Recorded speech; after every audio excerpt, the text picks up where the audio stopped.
Perfect. So for today, our first speaker is Lee McGrath from RISE Windsor-Essex, Program Director of the Women Entrepreneurship Strategy, who's going to be covering off the amazing work that they've been doing through RISE and what's to come in the near future as well. So Lee, please take it away.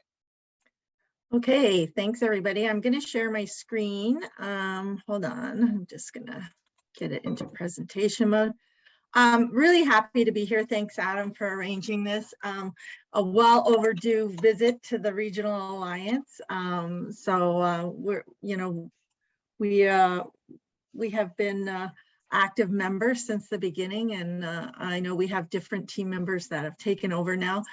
But I am excited to be here. So I thought I would just sort of start out doing a little introduction to the WES funding, so the Women's Entrepreneurship Strategy funding.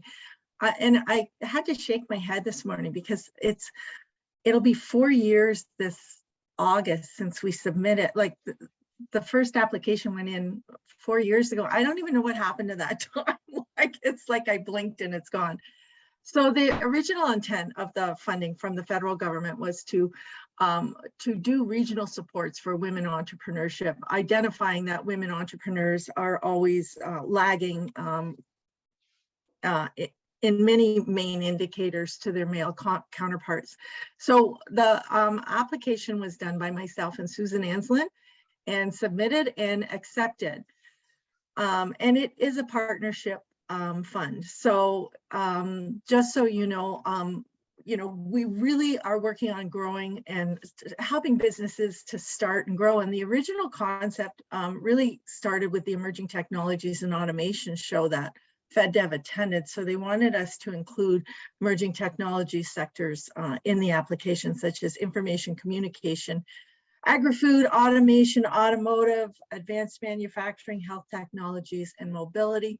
And I guess we could also add, into that electrification now. It wasn't really a big as an important industry when we started this. We have partnerships with Build a Dream, We Tech Alliance, Epicenter, Workforce Windsor-Essex, Windsor-Essex Capital Angel Network. And there's 4 streams that are focused on youth, startup, scale up, and growth. And the activities are kind of that we're measured on are related to outreach, business development, training, financial boot camps, mentorship, networking, data collection, and baseline analysis. And that's where Tashlin will come in shortly. She'll talk to that.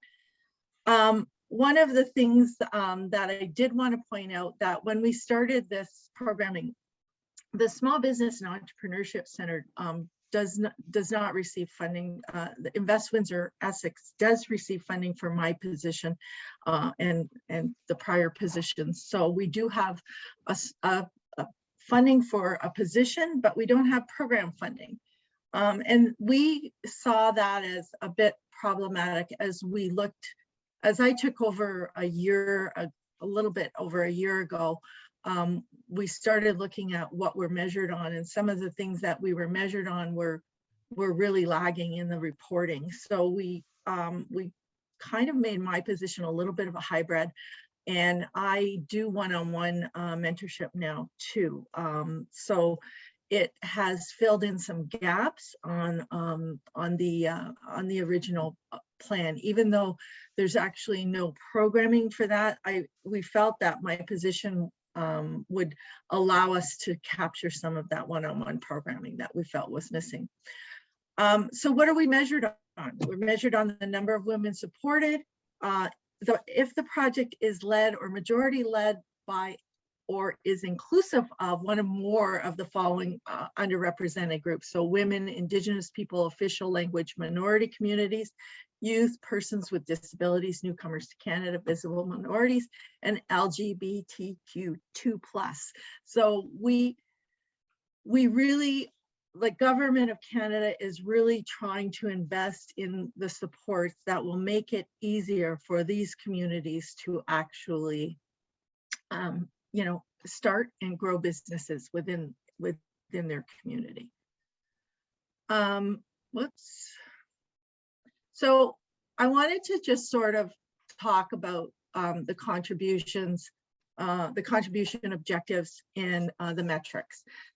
So as of year 3, our results are, it's interesting because year 1, the federal government hadn't really defined reportables or reporting metrics. It was in the contribution agreement, but there was not a vehicle in year 1 for us to report in those metrics.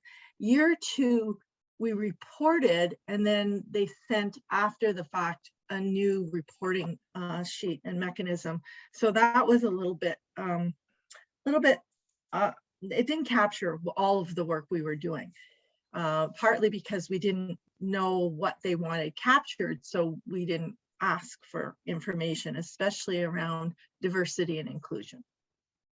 Year 3, we knew what was to be expected, and we started capturing in more detail the diversity piece that we were responsible for reporting on as well.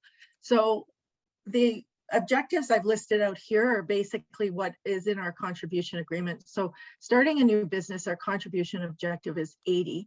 Our results by 2022 were 68. We do believe this is higher, but because we weren't necessarily capturing it that way, we don't have those figures, so we can't substantiate them. Growing an existing business, 120 is our objective. We're at 83. Again, similar in that we knew we had to capture data, but we weren't necessarily capturing the right data. So strengthening entrepreneurial skills, we've exceeded the expectations there, hitting 293. Now, supplier diversity initiatives was supplier diversity initiatives and growing businesses to markets abroad were not, there was no programming delivered during COVID for those 2 particular areas. And so we did supplier diversity in March, and we will do it again this year. So our target is 60, we're at 32. Our growing businesses to market abroad, we are going to be concentrating on that this year with a contribution objective of 60. We will be tying the exporting workshops to emerging technologies and automation this year. I don't know all the details yet, but we're anticipating that we can hit that number, and as well the supplier diversity initiatives. Engaging traditionally underrepresented sectors. Now this is very skewed. So you can see we were at 150, 2173 is our number. And that is mostly because of Build a Dream and targeting youth for their programming, the Day of the Girl. So huge attendance numbers. So we were able to capture those. But again, when we take off the 1900, that is for that. We still feel there's more work to do in traditionally underrepresented sectors. And connecting work, networking, matchmaking, and mentoring. I think this region is really good at that, always has been. So the contribution objective 250, 1445, I think is a reasonable number, considering how important it is to our region. So I guess before Tashlin presents, I just wanted to talk about the objectives for year 4. Connecting with networking, matchmaking, and networking opportunities are going to continue. I think we'll see by the fall, we'll see a few more in-person opportunities, which is going to be exciting. So we are going to be continuing the momentum to meet the needs of year 4's reporting, so that we exceed all of the metrics laid out for us. And exporting for women-led businesses will be coming.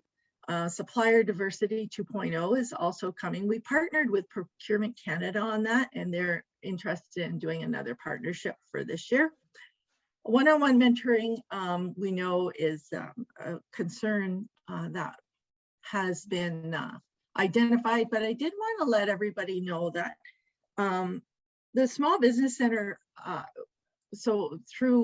with adding me, we have capacity. So there's not a lack of capacity over at our organization for one-on-one mentorship. In fact, last year, just for your information, over 630 one-on-one consultations took place, and 54% of those were women. So we had not captured that data in the women's entrepreneurship strategy because it wasn't identified in the funding. But now that I am also doing one-on-one mentoring, we are capturing that, my consultations in that data. So the programming in 2022, looking to engage with traditionally underrepresented sectors. And, you know, just basically how this group can help is by sharing and amplifying partners, events, and programs.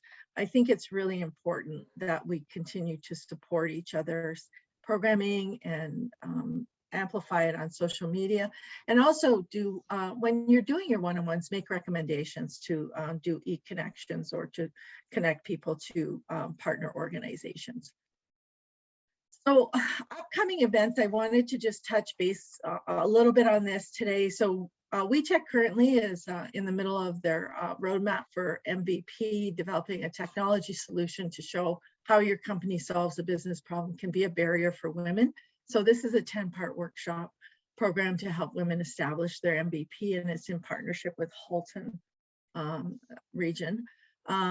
So that, I think, is ongoing right now. I think it started already, Adam, I think, if I'm not mistaken. Yes, yeah. So we're just crossing the line on the third week for companies. So we've got 17 locally that are participating. Oh, great. Okay, I didn't know what the number was. That's awesome. Or 15, I'm sorry. Yeah, 15. We had a couple drop out, but yeah. They're going through the process to figure out whether or not their business idea is something that should become an app or a software piece. And so they're testing everything out and sort of building it up. So we've got some really cool projects. Maybe we can help them to present the next time that we do a RISE reflection here. That would be great. That's really exciting to hear. And then we can just watch for 2 upcoming events. Funding Your Startup and Venture Capital Funding will be making a debut again this year. We don't have dates solidified for that. Epicenter is currently their 4-month accelerator program. I think the applications are closing this week. So if you know of anybody who's still interested, they could probably sneak in on the application. And that program is for female founders and co-founders looking to explore their ideas and increase their entrepreneurial skills, know-how, and expand their network and grow their businesses to the next level. It's been very successful. And then we entered 3 years ago, we entered into a partnership with Northumberland for Strike Up. So we are doing Strike Up 2023.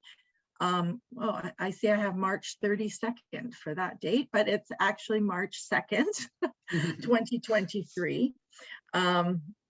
Whoops. But there we go. Aren't you lucky you get to see all my craziness? So that, building on the success of the past couple of years, we'll be once again partnering with Northumberland for Strike Up. And we are in talks with them about doing some different things. It still will be virtual because it is across Canada, but we're looking at some opportunities there to maybe make it a little more interactive and personal for Windsor-Essex. You know, the 2023 program builds on a successful year at Strike Up, with more than 7,000 women attending across Canada and giving the program they gave the program 5 stars for quality content and platform. So if you have not attended that, I would really keep that on my radar for next year, and you'll be seeing some promotional material coming out from us in the fall. International Women's Day, again, this year we were really happy to have Senator Kim Pate present to the group on, you know, where are women at in 2022. So I don't know who will be speaking in 2023, but we will be finding a great speaker for that too. So that's kind of my highlights of where we're at, sort of the programming. So Tashlyn, I think you're I think Adam, it's over to you, Adam, Yeah, and then yeah, Tashlin's definitely up next. Thank you so much, Lee, for sort of the overview, and we look forward to so many different exciting things coming up this year and next, and happy to be working with everyone here to get it accomplished as well. So Tashlin, you put so much wonderful work into this report. Please take it away and give us an overview of what you found. Perfect. Thanks, Adam. So I know Lee kind of went through a bit of the high level approach, but I wanted to take kind of a look less at the specific metrics that we're tracking specifically for our funding, but more at kind of the metrics we want to track in the community.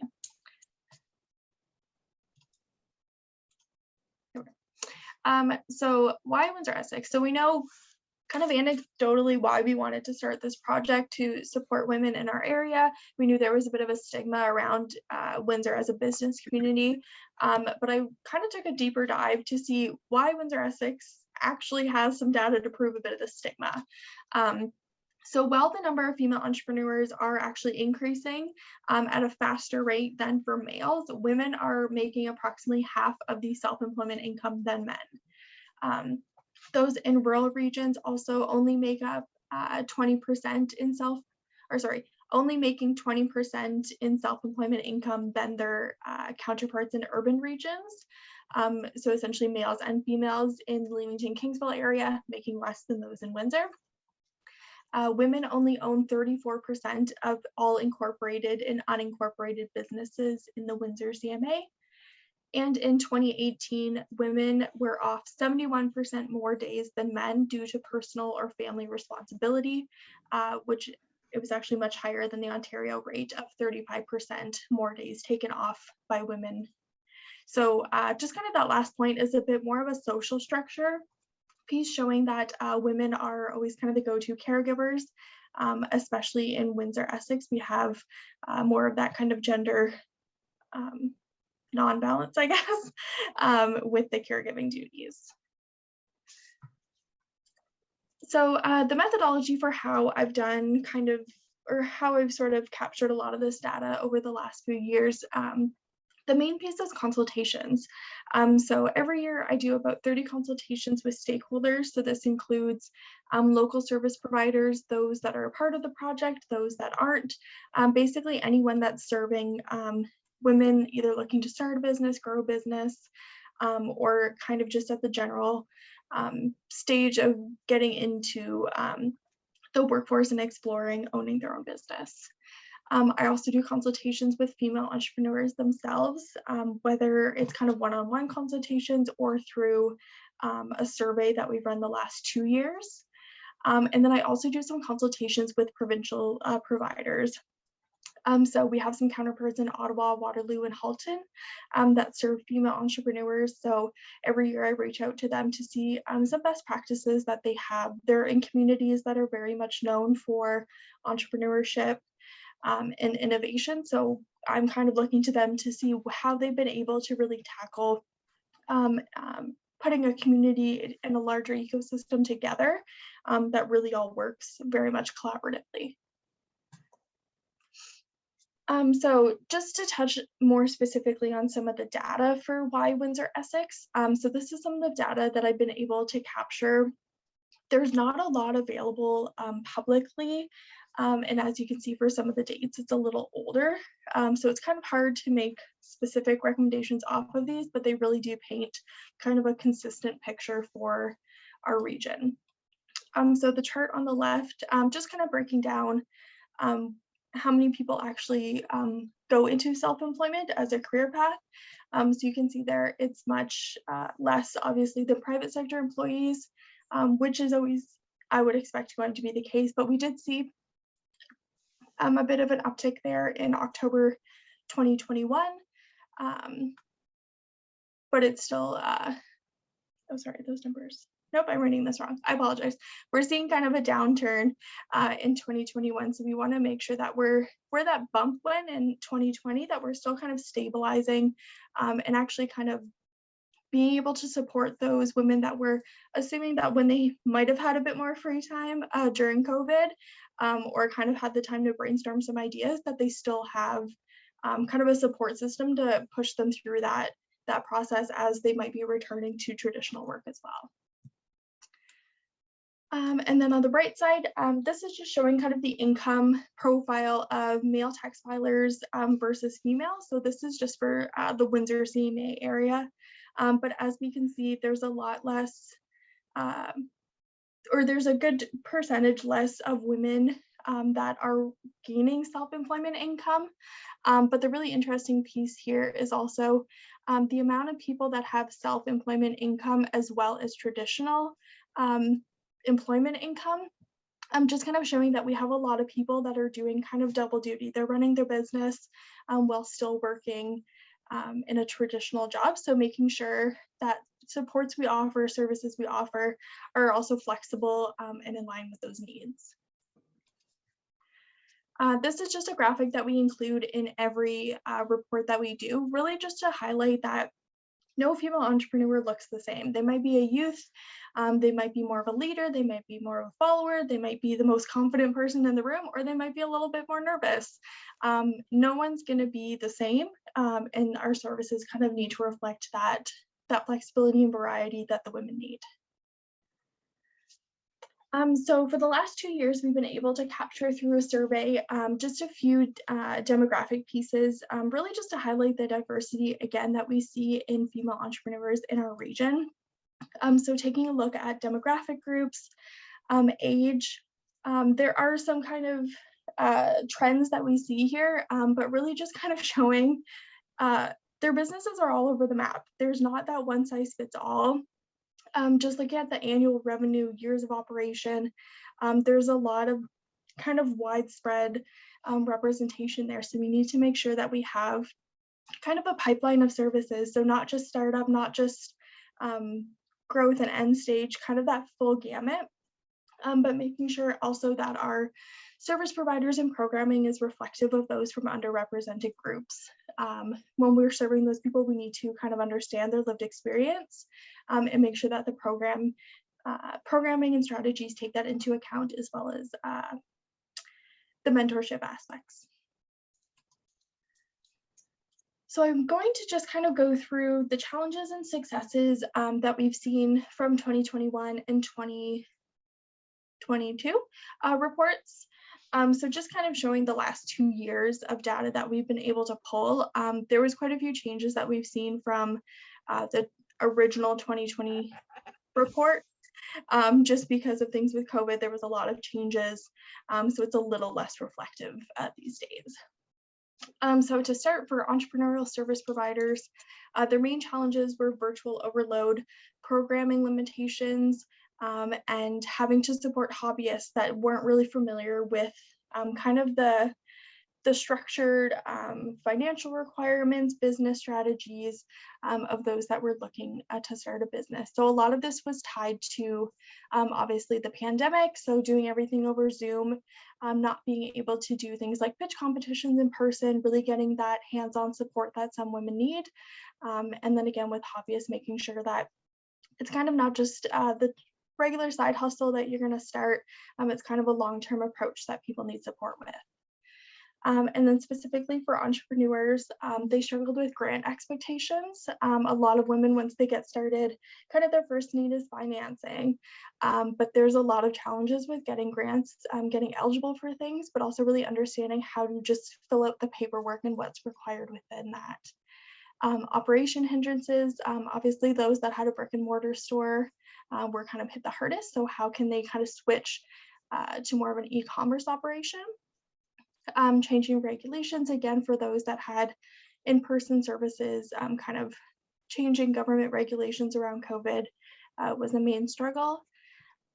Investment priorities, so really figuring out, do we invest in HR to get our workforce up so that we can actually grow our business, or do we put all that money into just surviving? That was a big challenge for a lot of businesses. And then again, obviously we've heard this over the years, but it was obviously exacerbated, caregiving responsibilities, mental health supports, and that lack of community connection that women were really feeling. Fortunately, we have seen I guess, different challenges. We were able to overcome some of those challenges with additional supports. Kind of obviously moving through the pandemic gets rid of some of that stress with regulations and things like that, but also you're kind of moving out of survival mode and getting back to normal, but a bit of still surviving.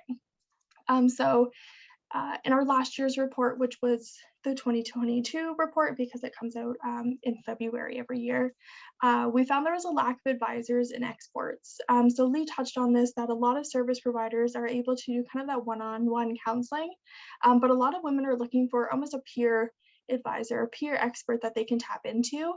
In Windsor-Essex, we always say it's kind of the biggest small town. There's not a lot of people that are really willing to spend the time, that have the expertise that a lot of women need, on kind of the schedules that work for both of them. We know a lot of great people that run businesses, but they can't make a full-time job out of also doing mentorship. So kind of making sure that we're supporting people that want to share their expertise, but making sure it's also kind of sustainable for both people.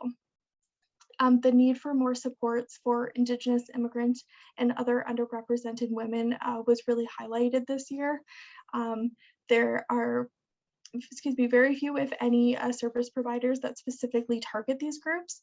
So we need to make sure that the existing service providers have reflective and responsive programming for these women, but also maybe looking at the need to create more specific programming, more specific organization targets to support these women. Less collateral-based loan programs came up a lot. This also ties in a bit with underrepresented women, but looking at how a lot of loans are based on having a home or having kind of a brick and mortar sort of tie some of that financial pieces to. That's not existing for a lot of women. When they first get started, they're not really willing to base their home on the success of their business, or they might not have that home owned to get started. So looking at opportunities for maybe microloans, community lending, things like that. And as I think this is mentioned every single year, the increased need for collaboration. So this is looking at kind of the entrepreneur level, looking for more of that peer collaboration networking. Obviously with COVID, that was cut out, so we're looking to kind of bring that back in, but also the need around service providers for more collaboration. This program with Wes has been a really great example of what happens when everyone kind of shares resources, builds off each other. We have very little repetition of anything in our offering, and it's been a really great example of kind of working together, creating a pipeline rather than competitive programming, and really kind of outsourcing to experts rather than kind of, pardon my language, but half-assing kind of the services we're giving to women. If you, I know just for example from the team at WeTech, you guys are so busy all the time, you don't really have the time to do extra hand-holding, extra expertise. So being able to actually outsource mentorship opportunities, or workshop opportunities, or even child minding opportunities is frankly a better use of resources. It's a better use of everyone's time. And this program with RISE has really shown kind of what collaboration can really look like. Not to kind of be biased, but this was something kind of at the forefront of our mind. We didn't want to be competing against each other that are literally in the same project as us, and we didn't want to be competing with others in the community with the goal of supporting the ecosystem overall. But kind of on a happier note, some of the successes that we've seen more recently for 2021, specifically from service providers and entrepreneurs, we saw a lot of increased interest from female clients. This is likely a result of COVID, more women having time to kind of think through ideas, the flexibility that virtual opportunities gave them, but also even just kind of the removal of transportation barriers. We saw a lot of increased clientele that were women, but also reflective of the increased female staff and mentorship at a lot of these organizations. With that, we also saw a lot of successful pivots by women. E-commerce became a lot more capable for a lot of businesses. There was a lot more resources and mentorship to support them and how to kind of take that on. So we saw a lot of women actually really thrive in some of these positions. Some new changes that were made to improve local programming were the flexibility. A lot of this came with virtual opportunities and kind of expanded business hours, more one-on-one support, and new support options. So there was a lot of new programming created that were really responsive to women's needs. More specifically, in our last report, we were able to highlight the Women of Windsor Mentorship Collaborative. They've been doing really great work, but kind of the key to their success we've been finding is that they're really kind of a go-to outsource opportunity for organizations that want to do mentorship. They know that that's kind of an important piece, but rather than doing it themselves and kind of recreating the wheel, they're going to go to the experts, and that's Women of Windsor. So they did really great work as kind of an outsourced partner for a lot of people this year. The Genesis Center STEM Club out of the St. Clair College, we saw really great success. They had a lot of increase in entrepreneurship going through the center directly as a result of the STEM Club for women. A lot of this is thanks to Susan Taylor doing kind of hands-on support, hands-on recruitment.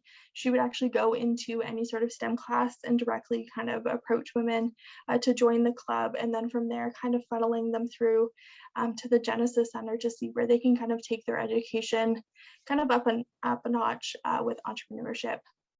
And then as well, last year, something that kind of really blew up for its success was the Downtown Windsor Farmers Market.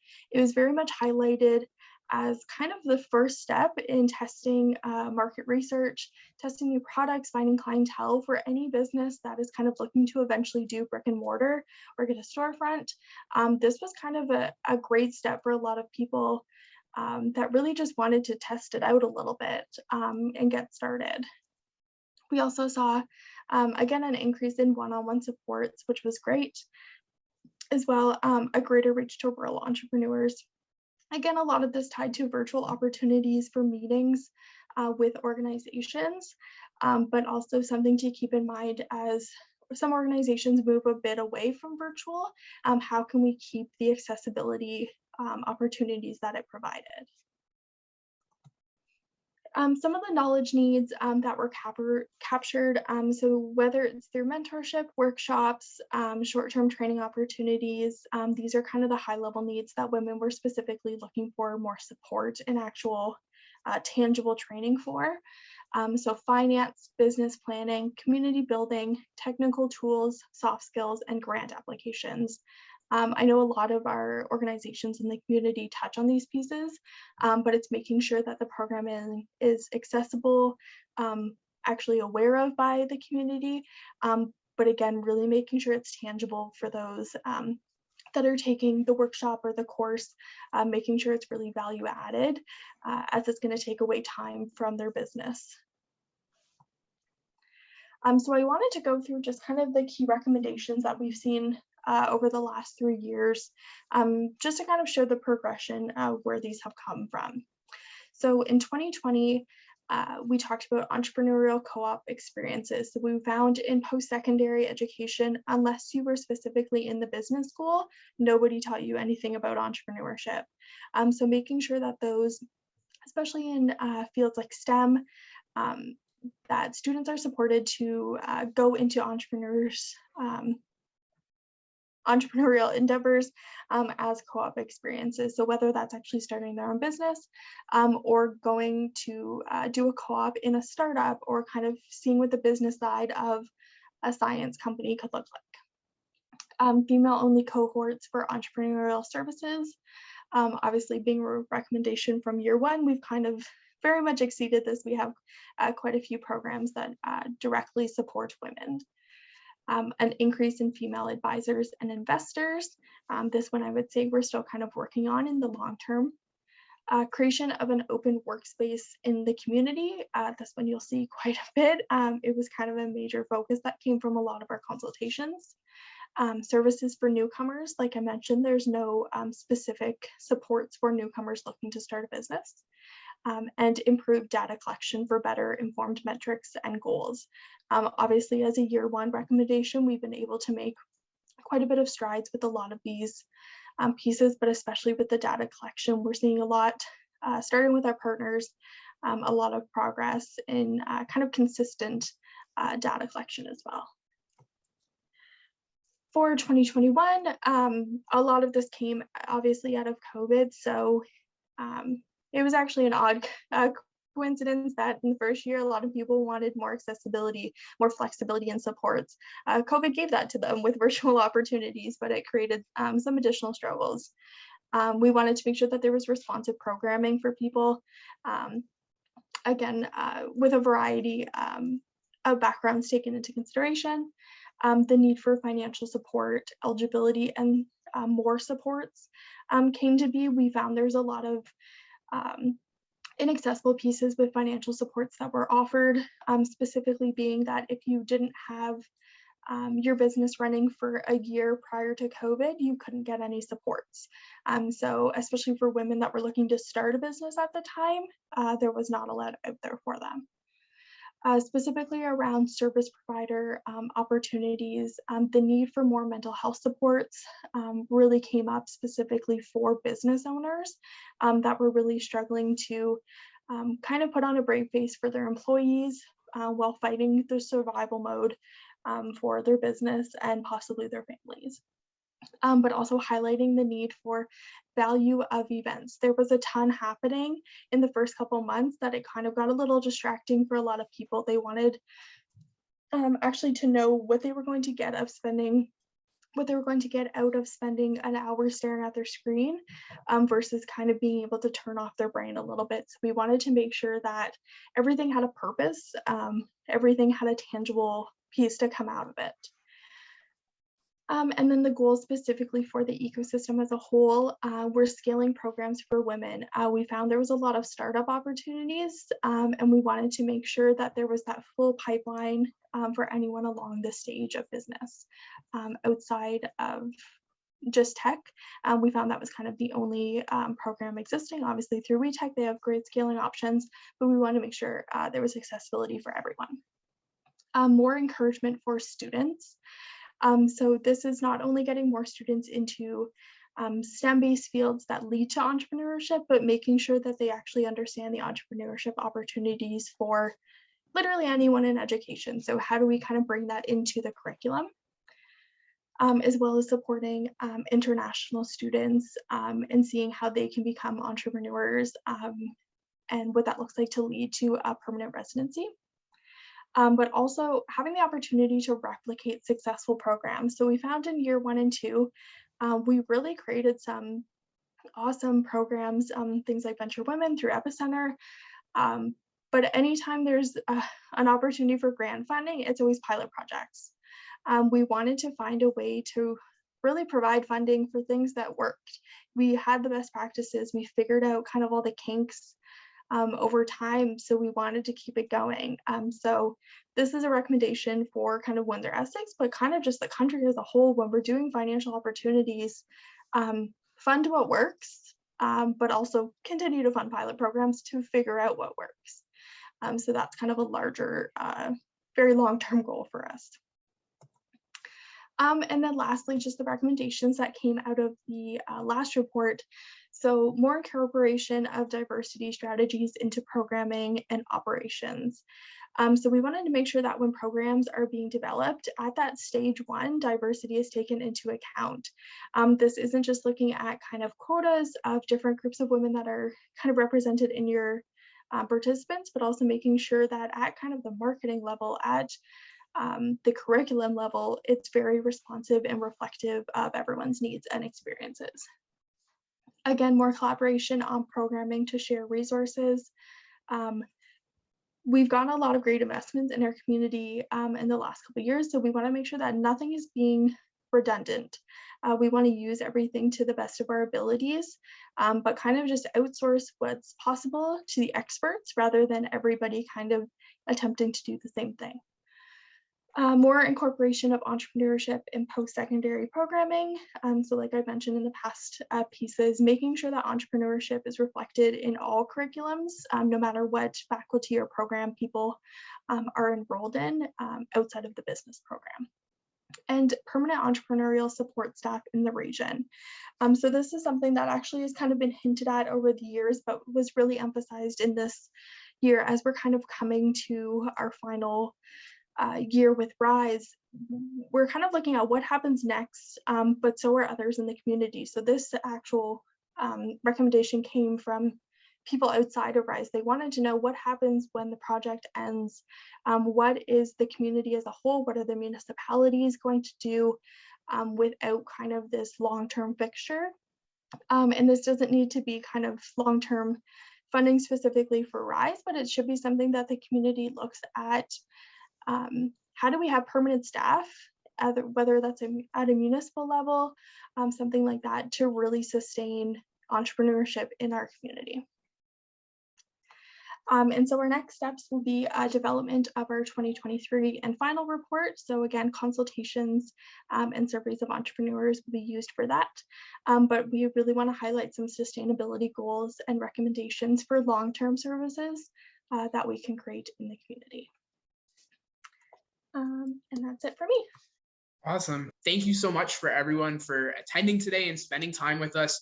To Karina and Alvaro, thank you so much for giving us your insights as entrepreneurs. Cashlyn, Lee, obviously amazing work on all of this, and we look forward to continuing it. So everyone, thank you and have a wonderful day.